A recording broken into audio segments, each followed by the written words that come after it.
ایک مرتبہ سورہ ہم 3 دفعہ سورہ اخلاص تمام مومن مومنات تمام شہداء اپنے تمام مرحومین کو شامل کرتے ہوئے بانیان مجلس کے تمام مرحومین کو شامل کرتے ہوئے بالخصوص حق و باطل کے اس معرکے میں شہید ہونے والی تمام شخصیات لبنان، ایران، پاکستان میں بالاخص رہبر شہید آیت اللہ العظمیٰ سید علی خامنۂ رحمۃ اللہ علیہ کے لیے رحم اللہ من قرأ الفاتحہ۔ بسم اللہ الرحمن الرحیم۔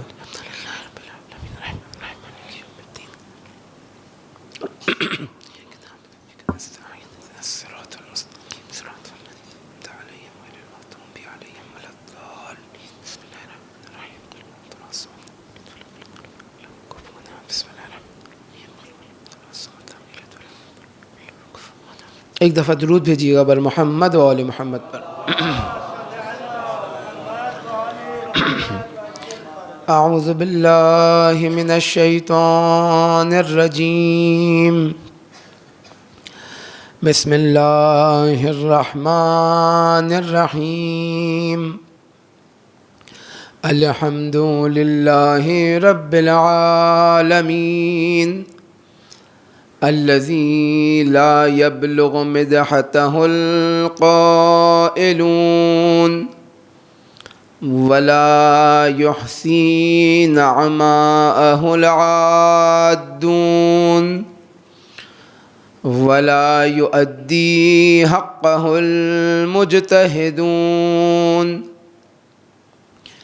ثم الصلاة والسلام على أشرف الأنبياء والمرسلين حبيبنا وحبيب إله العالمين أبي القاسم محمد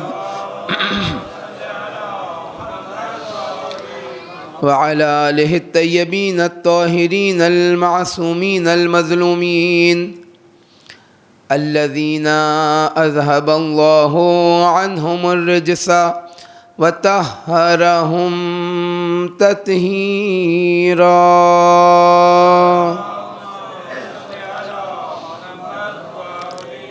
لا سيما بقية الله الأعظم إمام زماننا روحي وأرواح العالمين لتراب مقدمه الفداء. وقال الله تبارك وتعالى في كتابه المجيد، بسم الله الرحمن الرحيم، إن الله اشترى من المؤمنين أنفسهم وأموالهم بأن لهم الجنة يقاتلون في سبيل الله فيقتلون ويقتلون وعدا عليه حقا في التوراة والإنجيل والقرآن، ومن أوفى بعهده من الله فاستبشروا ببيعكم الذي بايعتم به وذلك هو الفوز العظيم۔ درود بھیجیے گا بر محمد و آل محمد۔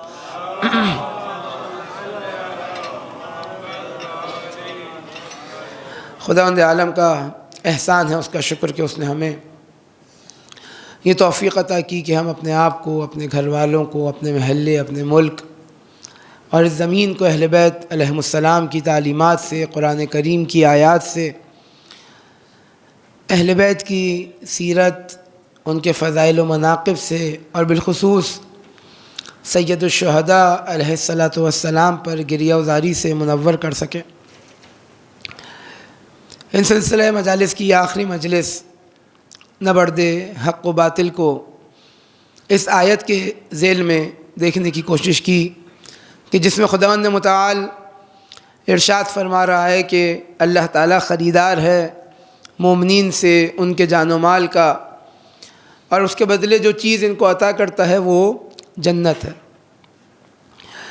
اور یہ مومنین وہ ہیں کہ جو اللہ کی راہ میں قتال کرتے ہیں، قتل ہوتے بھی ہیں اور قتل کرتے بھی ہیں، اور یہ وعدہ، اس تجارت کا وعدہ، اس بہترین سودے کا وعدہ خداوند متعال نے توریت، انجیل اور قرآن میں کیا، اور یقیناً اس سے زیادہ کون ہے جو اپنے وعدوں کو وفا کرتا ہے۔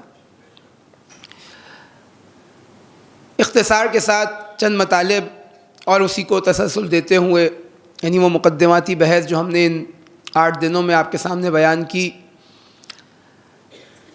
کہ خدا متعال نے ہر انسان کو نعمتیں عطا کی، ہر انسان کو جان و مال دیا،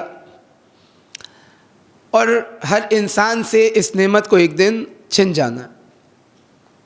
لیکن اللہ تعالیٰ بعض گروہ کی نسبت، بعض افراد کی نسبت یہ اعلان کرتا ہے کہ اللہ تعالیٰ جب ان سے یہ نعمتیں لے گا، وہ نعمتیں جو اللہ تعالیٰ نے بلا عوض اس انسان کو دیں، اب جب ان نعمتوں کو واپس لے گا تو اب بلا عوض نہیں لے گا، بلکہ ان نعمتوں کو خریدے گا، اور ان نعمتوں کی قیمت جو خود پروردگار عالم کی ملکیت تھی، جو پروردگار عالم کی عطا تھی، خود ان چیزوں کی نعمت خداوند متعال بہترین قیمت لگائے گا، یعنی دی بلا عوض تھی، لیکن جب لے رہا ہے اپنی ہی چیز تو اب اس کی بہترین قیمت دے رہا ہے کہ جس سے بڑھ کر کوئی اور قیمت نہیں ہے۔ خوب یہ کام انسان کیوں اس کے لیے سخت ہوتا ہے کہ اللہ تعالیٰ ان نعمتوں کو جب ان سے چھینے، جب ان سے لے، تو بعض گروہ ایسے ہیں انسانوں کے کہ جو ان نعمتوں کو واپس لوٹانا نہیں چاہتے۔ مثال آپ کے سامنے پیش کی کہ انسان جب اس نظریے کو، اس عقیدے کو، اس تصور کائنات کو بھلا دیتا ہے کہ جو الہی تصور کائنات ہے کہ اس کائنات کا خالق و مالک خداوند متعال کی ذات ہے، اس کائنات کو چلانے والا اللہ تعالیٰ ہے، وہ دے رہا ہے اور وہی لے رہا ہے۔ اگر انسان چاہتا ہے کہ اپنی اس نعمت کو جو اللہ تعالیٰ نے اسے بلا عوض دی، انسان اس کو باکمال بنائے، باسعادت بنائے، اس کے ذریعے اپنے آپ کو کمال تک پہنچائے، اس کے ذریعے اپنے آپ کو سعادت تک پہنچائے، تو اس کے لیے ضروری ہے کہ ان نعمتوں کا ویسے استعمال کرے جیسا اللہ تعالیٰ نے استعمال کرنے کا حکم دیا۔ جب یہ کام انجام دے گا، نتیجہ یہ نکلے گا کہ اللہ کا حکم یہ اس کی ذات کے لیے نہیں تھا، اللہ کا حکم یہ ایک عام انسان کی طرح نہیں ہے کہ ہم بعض مرتبہ اپنی بڑائی کو جھاڑنے کے لیے بلا سبب، بغیر کسی وجہ کے کسی کو کوئی حکم دے دیتے ہیں جس کے اندر اس کا کوئی فائدہ نہیں ہوتا۔ نہیں، خداوند متعال نے یہ جو احکام جعل کیے، یہ احکام قرار دیے، یہ واجب، حرام، مستحب، مکروہ، مباح، پروردگار عالم نے یہ تمام احکام انسان کو کمال تک پہنچانے کے لیے عطا کیے، اور اب جب یہ نعمتیں دے رہا ہے تو یہ بھی اس لیے کہ انسان ان نعمتوں کے ذریعے اس کمال کو حاصل کر سکے۔ جب ان احکامات پر عمل کرے گا جو اللہ تعالیٰ نے جعل کیے، جو اس شریعت پر عمل کرے گا جو اللہ تعالیٰ نے قرار دی اس کے لیے، نتیجہ یہ نکلے گا کہ ان نعمتوں کے ذریعے انسان پروردگار عالم کی بارگاہ میں جائے گا، کمال کو حاصل کر سکے گا۔ خوب یہ کام کیسے ہوگا؟ خداوند متعال نے بتایا کہ دیکھو، مومنین کا یہ گروہ کہ جس سے میں اس کی جان و مال کا خریدار ہوں، یہ کون سا گروہ ہے؟ یقاتلون فی سبیل اللہ، یہ اللہ کی راہ میں قتال کرنے والا ہے، یہ اللہ کی راہ میں جنگ کرنے والا ہے۔ اسے خوف نہیں ہے اپنی جان کا، اپنے مال کا، یہ اپنے وظیفے کو دیکھتا ہے، یہ اپنی ذمہ داری کو دیکھتا ہے۔ جب اسے معلوم ہو جائے کہ یہ اس کی ذمہ داری ہے تو اب اسے کسی چیز کا خوف نہیں ہوتا کہ اس کی جان جائے یا اس کا مال جائے، اب اسے کسی کا خوف نہیں ہوتا۔ لہذا پروردگار عالم مومنین سے ان کے جان و مال کو خرید رہا ہے، ان کے نفس کو خرید رہے، اس کے بدلے جنت عطا کر رہا ہے۔ لیکن جب ایک مرحلہ آگے بڑھتا ہے اور امیر المومنین علی بن ابی طالب علیہ الصلاۃ والسلام کی بات آتی ہے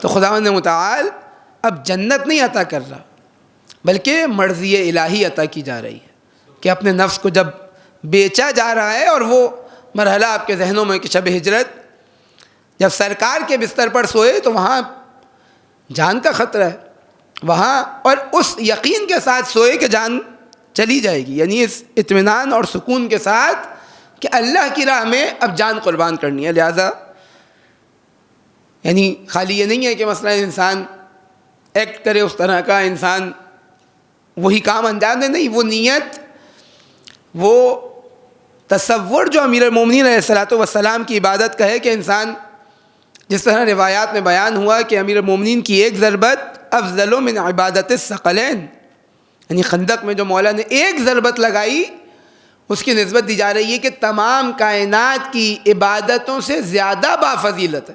جس کی ایک ضربت اتنی بافضیلت ہے اس کی عبادت کتنی بافضیلت ہوگی. یعنی یہ ایک معرکہ. اور اب خدا متعال کہہ رہے ہیں کہ یہ مومنین کون ہیں؟ یقاتلون فی سبیل اللہ، یہ اللہ کی راہ میں قتال کرتے ہیں. یہ قتل ہوتے بھی ہیں اور قتل کرتے بھی ہیں. اور یہ وہ وعدہ ہے جو اللہ تعالیٰ نے ان مومنین سے لیا ہے، ان مومنین کی نسبت کی ہے. خوب یہ جو قتال ہم روایات میں دیکھتے ہیں، یہ آپ کے سامنے بیان ہوا کہ قتال جہاد کا ایک مصداق ہے. جہاد یعنی ایک بہت وسیع مفہوم کہ اللہ کی راہ میں کوشش، اللہ کی راہ میں تلاش، اور ایسی تلاش کہ جو اللہ کے دشمن کو نقصان پہنچانے کا سبب بنے. اور اس کے نتیجے میں یقیناً دشمن ہاتھ پر ہاتھ رکھ کر نہیں بیٹھے گا. جیسے ہی یہ راز فاش ہوگا، جب اس کو اسرار معلوم ہوں گے، نتیجتاً انسان کی جان و مال خطرے میں پڑے گی. لیکن قتال جہاد کا وہ مرحلہ ہے کہ جب خود انسان میدان میں آگے بڑھ کر بہت واضح انداز میں اپنے آپ کو اللہ کی راہ میں پیش کر رہا ہے، قتل ہونے کا بھی احتمال قوی ہے، اور ساتھ ساتھ اللہ کی راہ میں دوسروں کو قتل کر رہا ہے. وہ جو دنیا میں فتنہ و فساد پھیلانے والے ہیں، وہ جو دنیا کے اندر ظلم و ستم پھیلانے والے ہیں، یہ جو حق و باطل کا معرکہ ہے، یہاں بعض مرتبہ ہمارے ذہنوں کے اندر آتا ہے کہ بھائی بالآخر قتل کرنے سے، کیونکہ جب ہم اس آئیڈیالوجی میں، اس تصور کائنات میں ان چیزوں کو نہیں دیکھتے، نتیجہ کیا نکلتا ہے کہ ہم کنفیوژن کا شکار ہو جاتا. اور ظاہر سی بات ہے دوسرے افراد جو شبہات بار بار اپنے دیگر نظریات کی بنیاد پر پھیلا رہے ہیں، کیونکہ ان کے نزدیک دنیا صرف یہ مادی دنیا، لہٰذا وہ یہ کہتے نظر آتے ہیں کہ وائلنس کو وائلنس سے ختم نہیں کیا جا سکتا. آپ کو چور کو سزا دینی ہے تو چور کے ہاتھ کاٹ کر سزا نہیں دی جا سکتی. زانی کو مثال کے طور پر پھانسی دے کر سزا نہیں دی جا سکتی. ظالم کو بھی قتل کر کر یا مار کر سزا نہیں دی جا سکتی. نہیں، ایسا نہیں ہے. ظالم کو ظلم کو روکنے کے لیے، ظالم کے شر سے انسانیت کو بچانے کے لیے، یعنی خود یہ ظالم پر احسان ہے کہ اس کے ظلم کو روک دیا جائے کہ وہ مزید ظلم نہ کر سکے، وہ اپنے آپ کو مزید ہلاکت میں نہ ڈالے. اور انسانیت پر بھی احسان ہے کہ جب اس کے راستے کو روکا جائے تو اب بعض سنگینی ایسی ہے بعض اعمال کی کہ انسان وہاں پر یہ نہیں دیکھتا کہ ایک چھوٹا سا عمل ہے. آپ تصور کریں کہ انسان کو چند سیکنڈ کے اندر کوئی گولی لگتی ہے، نتیجہ کیا نکلتا ہے؟ اس کی پوری زندگی ختم ہو جاتی ہے. خوب یہ چھوٹا سا عمل بعض دفعہ اس کی سنگینی اتنی ہے، اس کی اہمیت اتنی ہے، اس کا وزن اتنا ہے کہ یہ انسان کی پوری زندگی کو برباد کر دیتی ہے. اسی طرح جب انسان ان مراحل کے اوپر آتا ہے، بعض سزائیں ایسی ہیں، بعض جرائم ایسے ہیں کہ جن کی ارزش اتنی زیادہ ہے، جن کی اہمیت اتنی زیادہ ہے، جن کا نقصان اور مفسدہ اتنا زیادہ ہے کہ وہاں یہ سزائیں خداوند متعال نے قرار دی. اور جب ہم اس نظام کے اندر ان چیزوں کو دیکھیں تو اب ہمارے لیے مسئلہ نہیں ہوتا، ہمارے لیے شبہ نہیں ہوتا. لیکن جب ہم اپنی مرضی سے بعض چیزوں کو انتخاب کریں، تھوڑا سا یہاں سے لے لیں، تھوڑا سا یہاں سے لے لیں، اور نتیجہ ایک مکس پلیٹ ہمارے سامنے وجود میں آتی ہے جسے ہم اسلام کا نام دے دیتے ہیں. نہیں، مطیع محض وہ انسان اللہ کی بارگاہ میں اللہ کے احکامات کی نسبت، کیونکہ وہ خالق ہے، وہ مالک ہے، جب اس کا فیصلہ ہے تو یقیناً صحیح ہوگا. اور اہل بیت علیہم السلام نے بہت سارے احکامات کی علتیں ہمیں بیان کی کہ اگر انسان ان علتوں تک پہنچے بہت اچھی بات ہے، لیکن نہ پہنچے تو اس کا مطلب یہ نہیں ہے کہ جب تک مجھے سمجھ نہ آئے اب میں عمل نہیں کروں گا. نہیں، اگر ساری چیزیں تمہیں سمجھ میں آنا ہوتی تو رسول اللہ کی ضرورت نہ ہوتی، وحی کی ضرورت نہ ہوتی، انسانی عقل کافی تھی. لیکن خود انسانی عقل ایک مرحلے پر پہنچنے کے بعد اس بات کو سمجھ جاتی ہے کہ بہت سی چیزیں ایسی ہیں جو عقل میں نہیں آ سکتی. خود تاریخ کے تجربات ہمارے سامنے، یعنی آج تک عقل ترقی کر رہی ہے، آج تک سائنس ترقی کر رہی ہے، انسان آگے بڑھتا جا رہا ہے، دنیا کے روز بروز رموز جو ہیں، جو اسرار ہیں اس کے سامنے وہ ظاہر ہوتے جا رہے ہیں. لہٰذا اس عقل کے اوپر صرف اکتفا نہیں کیا جا سکتا، لازم ہے اس سے رجوع کرنا، لیکن یہ سارے مسئلے حل کر کر نہیں دے سکتی. جس طرح جو کام آنکھ کا ہے وہ کام عقل نہیں کر سکتی. میں گھر میں بیٹھے بیٹھے باہر کیا ہو رہا ہے یہ دیکھنا چاہوں اور سوچوں کہ میری عقل اس بات کو نتیجہ مجھے پہنچا دے کہ باہر کیا ہو رہا ہے، فلاں باہر جو دیوار ہے اس کا کیا رنگ ہے، یہ عقل کا کام نہیں ہے۔ خوب یہ آنکھ ہے جو یہ کام انجام دیتی ہے، عقل اس سے ڈیٹا لیتی ہے ان حواس خمسہ سے، اور اس کے بعد ان فارمولاز کو جو عقل عطا کرتی ہے نتیجہ نکلتا ہے۔ لہٰذا انسان احکامات میں بھی یعنی یہ تصور نہ کرے کہ بس جو کچھ ہے وہ اس کی عقل میں آنا ضروری ہے۔ 2 رکعت فجر کیوں پڑھتے ہیں، ظہر عصر کی 4 رکعت کیوں پڑھتے ہیں، مغرب کی 3 رکعت کیوں پڑھتے ہیں، نہیں، یہ میرا اور آپ کا کام نہیں ہے۔ ہاں اہل بیت نے اگر کہیں بیان کر دیا تو فبہا، اچھی بات ہے، ہمیں معلوم ہونا چاہیے، لیکن اگر کہیں بیان نہیں کیا تو ہم نے مطیع محض ہونا ہے، ورنہ جو میری سمجھ میں آئے میں اس پر عمل کروں تو میں اپنا مطیع ہوں، میں اہل بیت کا مطیع نہیں ہوں۔ یعنی جو مجھے سمجھ آئے میں وہ کروں گا، تو جب سمجھ آئے گا تو کروں گا، اس کا مطلب کیا ہے، جو مجھے سمجھ آ رہا ہے، اور جو مجھے سمجھ نہیں آ رہا وہ میں نہیں کروں گا، اس کا مطلب میں اپنا مطیع ہوں۔ اہل بیت کی وہ بات جو میرے فائدے میں ہو یا مجھے سمجھ میں آ جائے وہ میں قبول کروں گا، لیکن وہ بات جو میرے فائدے میں نہیں ہے یا مجھے سمجھ میں نہیں آ رہی میں قبول نہیں کروں گا۔ لہٰذا سید الشہداء علیہ الصلوۃ والسلام اسی معیار کو بیان کر رہے ہیں کہ دیکھو لوگ دنیا کے غلام ہیں اور دین ان کی زبانوں کا چٹخارا ہے، کہ جب تک ان کو لذت آ رہی ہے، جب تک یہ سکون سے آرام سے زندگی گزار رہے ہیں، یہ دیندار ہیں، لیکن جیسے ہی ان کا دین اور ان کی دنیا، ان کی لذتیں ٹکرانا شروع ہوئیں، اب قلت دیانون، اب دیندار بہت کم رہ جاتا ہے۔ لہذا سید الشہداء علیہ الصلوۃ والسلام اس تحریک کو لے کر آگے بڑھے، اس تحریک کو معراج عطا کی، اور یہ وہ تحریک ہے جس کی گواہی خود رسول اللہ نے دی ہے۔ آج تحریک عزاداری کی صورت میں ہمارے درمیان موجود ہے، یہ تسلسل ہے سید الشہداء علیہ الصلوۃ والسلام کے قیام کا، کہ جسے یزید نے 61 ہجری میں دفن کرنا چاہا، مٹانا چاہا، 1,24,000 انبیاء کی محنتیں، رسول اللہ کی زحمتیں، امیر المومنین کی وہ مشقتیں، لیکن جناب زینب کبریٰ اسیران کربلا، انہوں نے کربلا سے کوفہ، کوفہ سے شام اس تحریک کی حفاظت کی، اور اب شام سے اس تحریک کی شکل و صورت عزاداری کی صورت میں ڈھال دی۔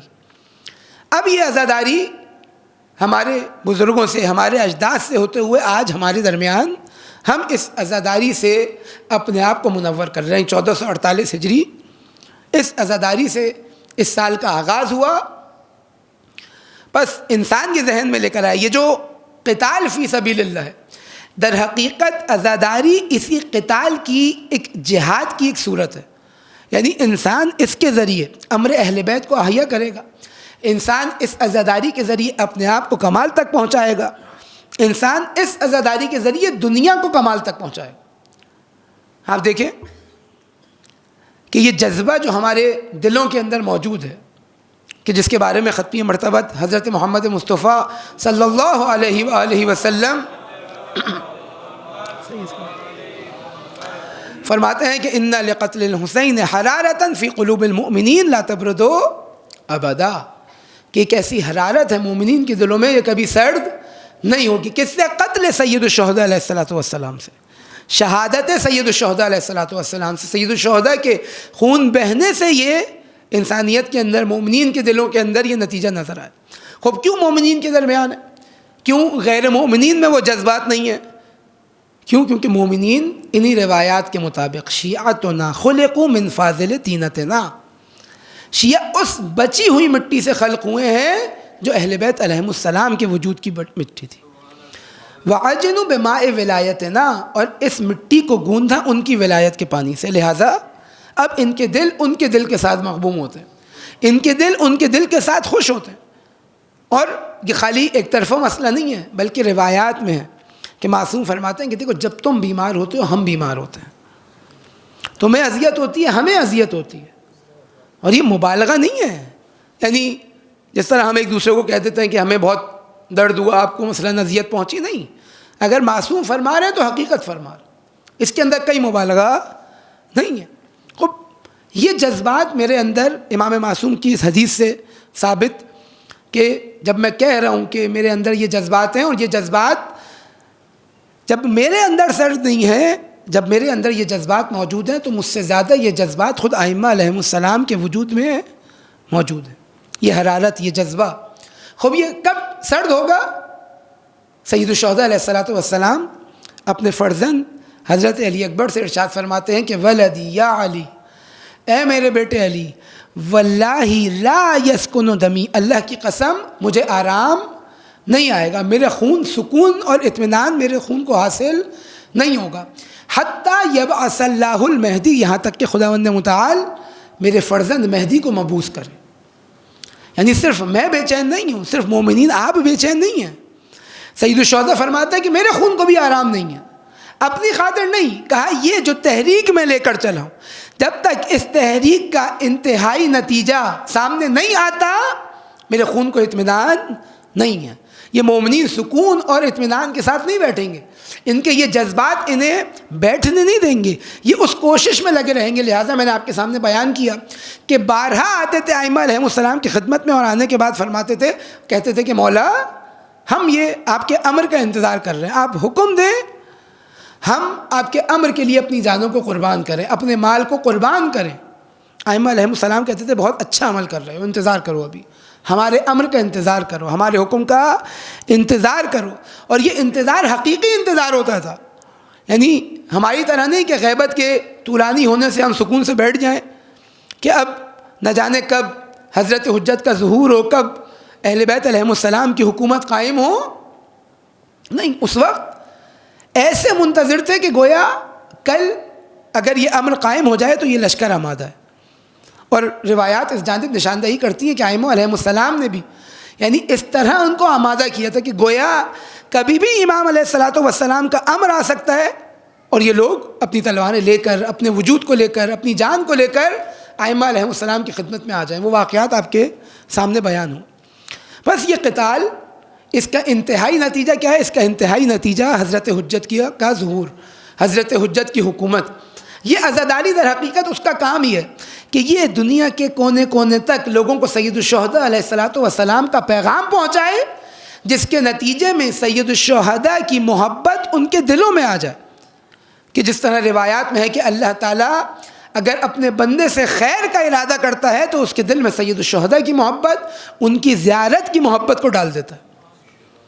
خوب یہ کام میرے اور آپ کے ذریعے انجام پانا ہے۔ یہ جو اپنے آپ کو حسین ابن علی کا عزادار کہتے ہیں، یہ ہمارے ذریعے یہ پیغام دنیا والوں تک پہنچنا، یعنی میں مبلغ ہوں اس عزاداری کا، میں مبلغ ہوں سید الشہداء علیہ الصلوۃ والسلام کی اس تحریک کا۔ لہذا جب یہ تبلیغ آگے بڑھے گی، اور آج الحمدللہ یہ زمانہ ایسا زمانہ ہے کہ عدالت کی تحریک اٹھ رہی ہے، لوگ عدالت کی طرف متوجہ ہو رہے ہیں، لوگ سید الشہداء علیہ الصلوۃ والسلام کی جانب متوجہ ہو رہے ہیں۔ آپ کو معلوم ہے 40 سید الشہداء در حقیقت وہ عالمی نہضت ہے کہ جو پورے انسانوں کو اپنی جانب متوجہ کر رہی ہے کہ دیکھو یہ جو تم عدالت کے متمنی ہو، یہ جو تم ظلم کے خلاف کھڑے ہو، اس کی اوج یہ کربلا ہے، یہ سید الشہداء علیہ الصلوۃ والسلام کا مارکہ۔ اور دنیا آ رہی ہے، واقعاً آ رہی ہے، یعنی خالی ایک وقت تھا کہ یہ 40 مؤمنین سے مخصوص تھا، اور خالی ابھی کی بات نہیں۔ رہبر شہید روایات کی بنیاد پر، یہ دیکھیں ایک فقیہ جب روایات کو دیکھتا ہے تو اب صرف ظاہر سے متمسک نہیں ہوتا، بلکہ کیونکہ عمیق فہم رکھتا ہے دین کا، لہٰذا ان روایات کی حقیقت کو جانتا ہے۔ آج سے 50 سال قبل، 60 سال قبل، یعنی انقلاب اسلامی سے پہلے رہبر شہید کی ایک تقریر ہے، اس کے اندر فرماتے ہیں کہ 40 سید الشہداء یعنی کیا؟ یعنی عالمی ایک ایسی کانفرنس جہاں پوری دنیا کی تشیع جمع ہو۔ یہ ابھی کی تقریر نہیں ہے کہ ہم نے ابھی 10-15 سال پہلے، 20 سال پہلے یہ دیکھنا شروع کیا کہ پوری دنیا کی تشیع جو ہے وہ سید الشہداء کے 40 پر جمع ہو رہی ہے۔ کہا نہیں، اہل بیت ہم سے یہ چاہتے تھے کہ کیونکہ دنیا کے اندر منتشر ہو گئے تھے، بکھر گئے تھے، مختلف علاقوں میں پھیل گئے تھے، اور عام مسلمانوں کے لیے ایک اجتماع تھا جہاں پوری دنیا کی امت جمع ہو حج پر۔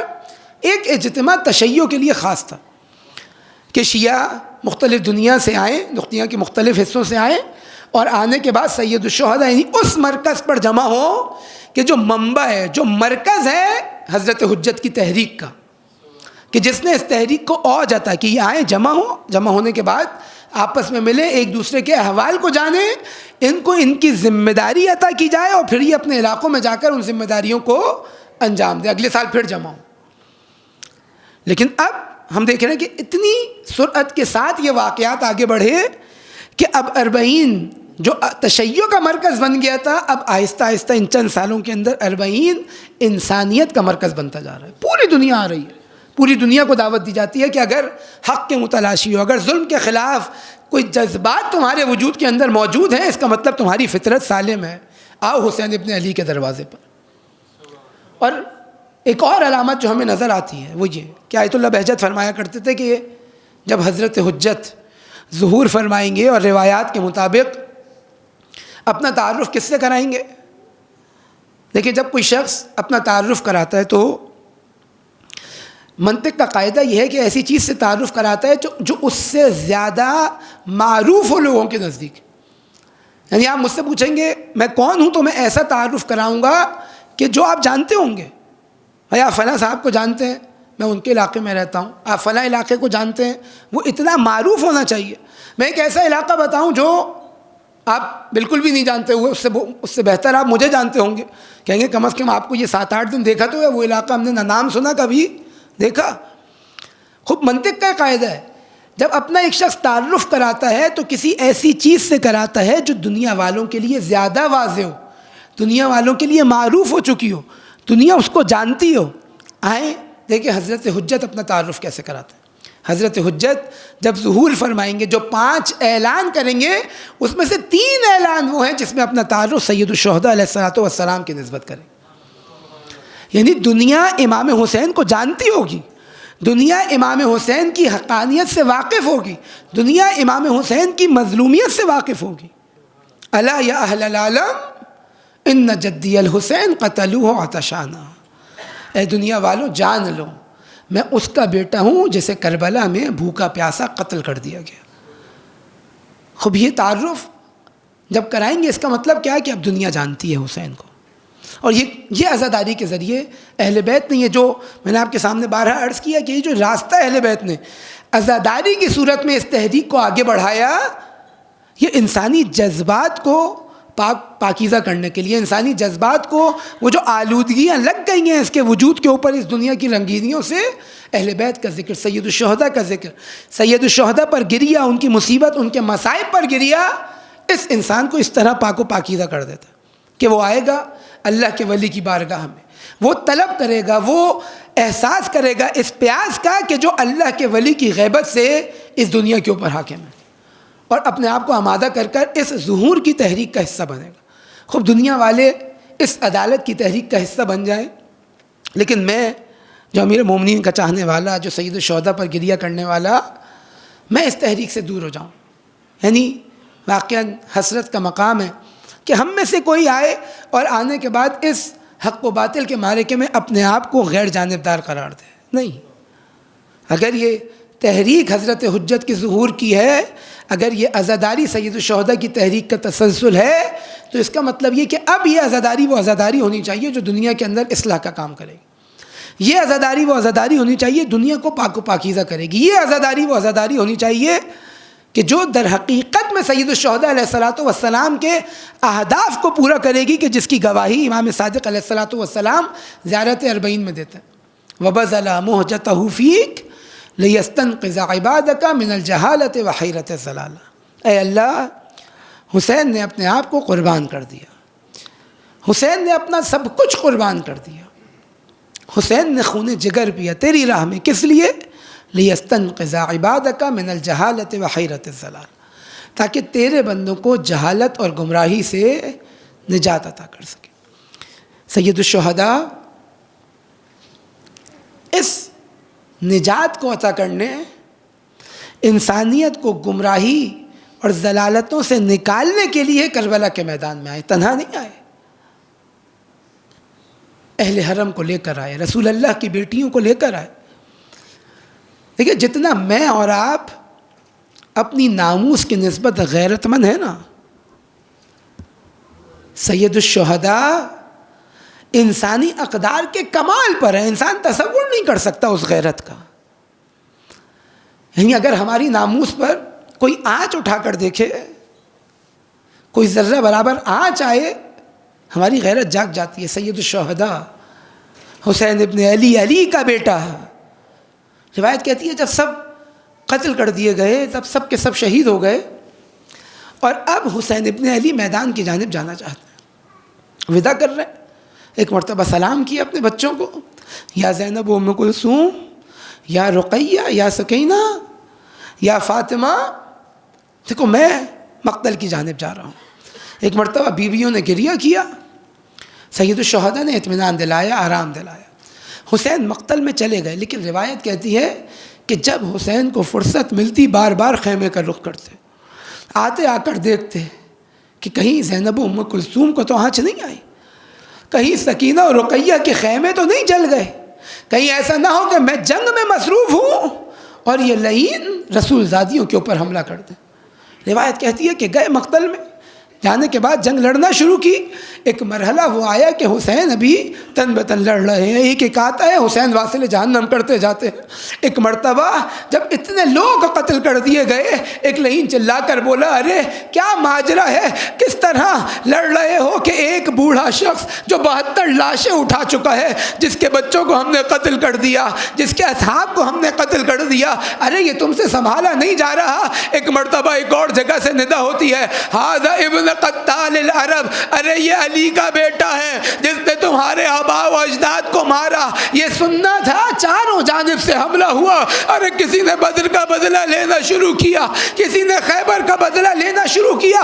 حسین حملہ کرتے جاتے ہیں، میمنہ پر حملہ کرتے ہیں، میسرہ پر حملہ کرتے ہیں، کہتے جاتے ہیں، ارے تم کہاں بھاگ رہے ہو، تم نے میرے عباس کو مار دیا، ارے تم کہاں فرار کر رہے ہو، تم نے میرے علی اکبر کو مجھ سے چھین لیا، ارے تم کہاں جا رہے ہو، ارے قاسم کے لاش کو تم نے پامال کر دیا، اب آؤ آ کر مجھ سے لڑو۔ ایک مرتبہ حسین نے شہداء کے لاشوں کی طرف رخ کیا، اے میرے شیرو، اے عباس، اے علی اکبر، اے حبیب، اے مسلم، ارے آؤ آ کر اپنے مولا کی جنگ دیکھو، ارے آ کر مدد کرو، ارے میں تمہیں پکار رہا ہوں، تم میری آواز پر لبیک نہیں کہتے، ارے دیکھ نہیں رہے رسول زادیہ تک کو تنہا ہے۔ ایک مرتبہ حسین زخموں سے چور ہیں، واپس لوٹتے ہیں خیمے، ایک سلام کرتے ہیں، اے بیویوں، اے بیٹیوں، اے بہنوں، علیکن منی السلام۔ اب یہ سلام کا وہ انداز ہے کہ ایک مرتبہ بچیاں سمجھ گئی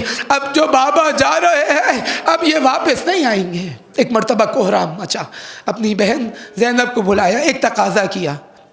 بعض مقاتل کہتے ہیں کہ جناب زینب آئیں، آ کر وداع کرنا چاہا، کہا اے بھائی ماں کی وصیت تھی۔ کہا کیا وصیت تھی؟ کہا جب تم مقتل میں جاؤ تو تمہاری گردن کے میں بوسے لوں۔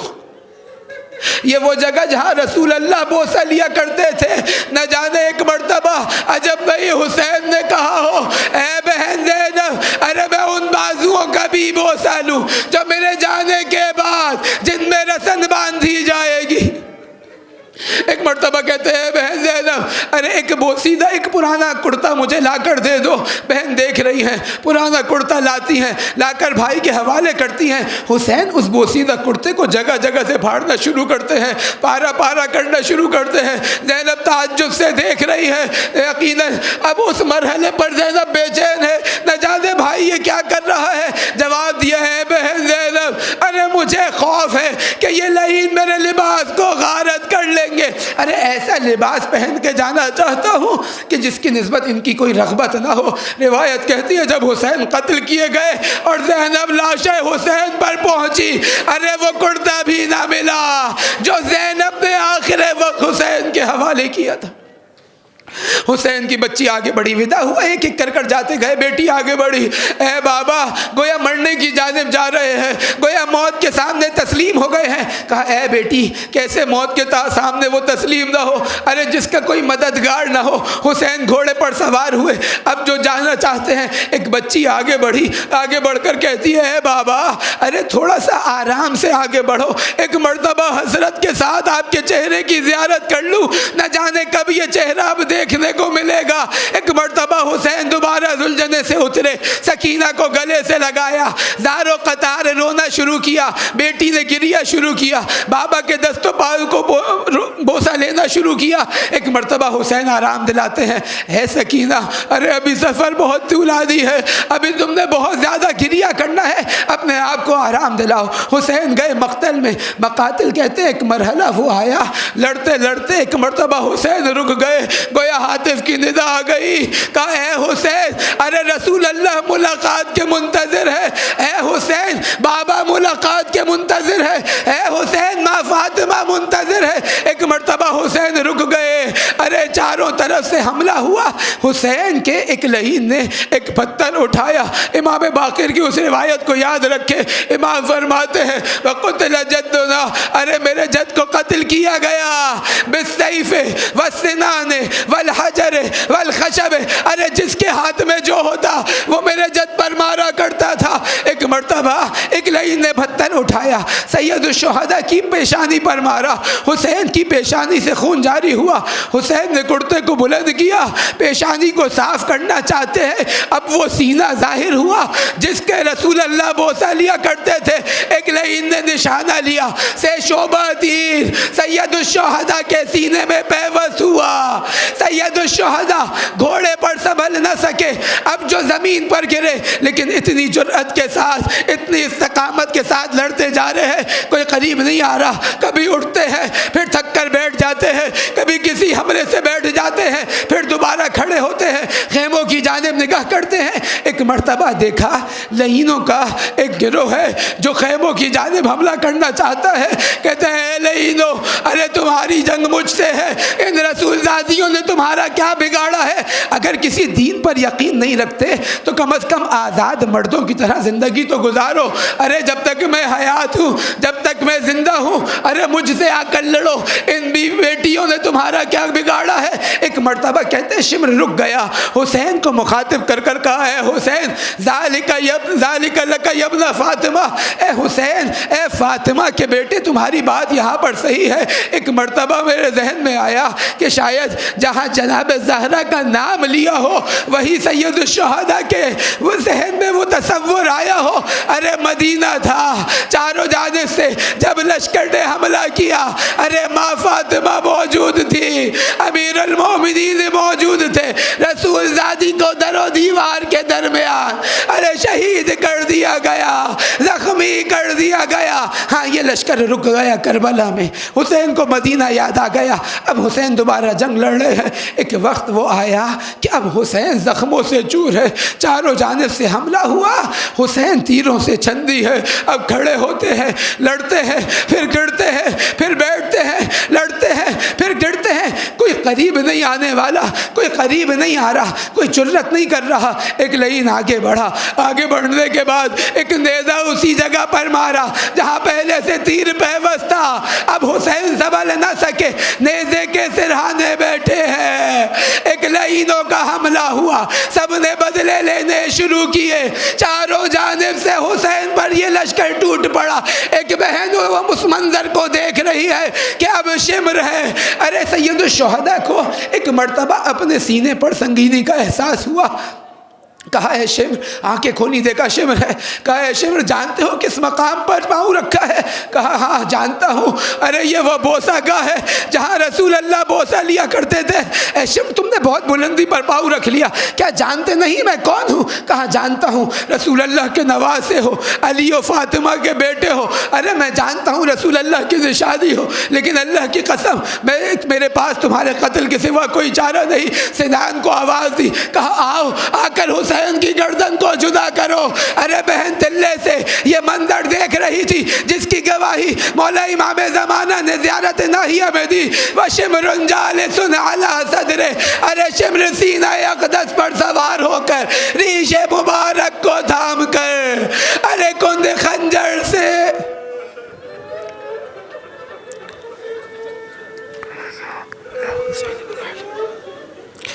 الا لعنت اللہ علی القوم الظالمین۔ خداوند متعال اس گریے کو، اس عزاداری کو اپنی بارگاہ میں قبول و مقبول فرمائے۔ دنیا میں جہاں جہاں لوگ مومنین عزاداری سید الشہداء انجام دے رہے ہیں، خداوند متعال ان کی عبادات کو اپنی بارگاہ میں قبول فرمائے، ان کی حفاظت فرمائے۔ ہمیں اس سال سے زیادہ، اب سے زیادہ محنت، زیادہ کوشش کے ساتھ اس تحریک کو آگے بڑھانے کی توفیق نصیب فرمائے۔ عزاداری سید الشہداء کو پھیلانے کی توفیق عطا فرمائے۔ دنیا میں جہاں جہاں مومنین کفر و استکبار کے خلاف برسر پیکار ہیں، حضرت حجت کے ظہور کا زمینہ فراہم کر رہے ہیں، خداوند متعال ان کی مدد و نصرت فرمائے، بالخصوص ملت مظلوم لبنان و ایران کو فتح و کامرانی نصیب فرمائے، انقلاب اسلامی کو امام زمانہ کے عالمی انقلاب سے متصل فرمائے۔ دنیا میں جہاں جہاں کفر و استکبار، تکفیری قوتیں، صہیونی طاقتیں اسلام کے خلاف، عزاداری کے خلاف، تشیع کے خلاف سازشیں کر رہی ہیں، خداوند متعال ان کی سازشوں کو انہی کی جانب پلٹا دے۔ ہم سب کو ان کے ظلم و ستم کے خلاف صدائے احتجاج بلند کرنے کی توفیق نصیب فرمائے، امام زمانہ کے ظہور میں تعجیل فرمائے، ہمارا شمار امام کے اعوان و انصار میں فرمائے، ہماری عاقبت ان کی راہ میں شہادت نصیب فرمائے۔ ربنا تقبل منا انک انت السمیع العلیم برحمتک یا ارحم الراحمین۔